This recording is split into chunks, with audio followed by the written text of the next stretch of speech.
because our practice involves sculpture, photography, video, and music, we are comfortable making and installing and generally kind of realizing these projects on a variety of levels.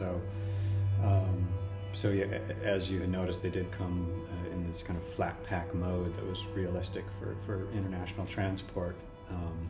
And then we do install them. So there's two parts. There's the sculptural part, the kind of which we leave behind. So this kind of vestige, this remnant, this remains of the performances, and then there are kind of singular performances that activate the sculptures.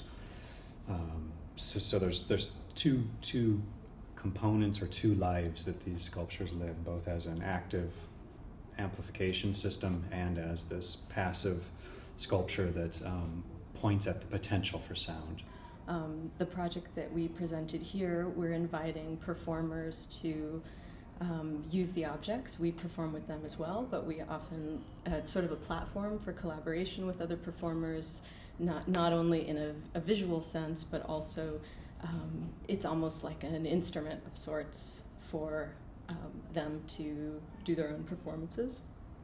Alexander's the seventh performer or group of performers other than ourselves to perform through them. So, in our case, the first instance where we were actually able to step outside it and see someone perform with these objects, and it was really interesting to see him performing to these volumes, because in our performance, obviously, we were within them, contained. I think he made a really funny comment that he felt like one of those composers from the 50s, that he was out, checking his material in the space amongst the audience. But I think, as I said before, it's a platform for collaboration, but I really think all the artists that who've ever had the chance to work with always bring something to the project that, as much as it's important, the process of building them or putting them together, the process of having conversation and dialogue about other people's sound or experience is as important to me for this project. It wouldn't be as interesting if I was just making speakers for, if we were making speakers for ourselves to perform our own music. I think it would be a limitation on that.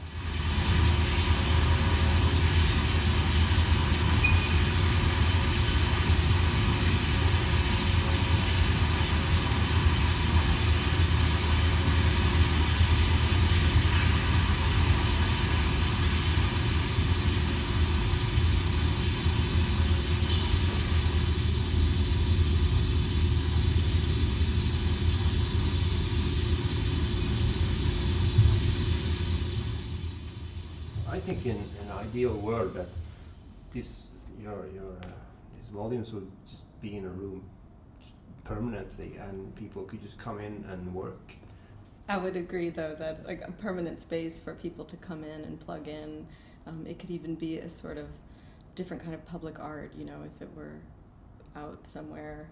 I mean, some people might have trouble with that, but it would be nice to just have them available and kind of always have this multi-status, that they are objects to be enjoyed and looked at, but as well have this function sometimes.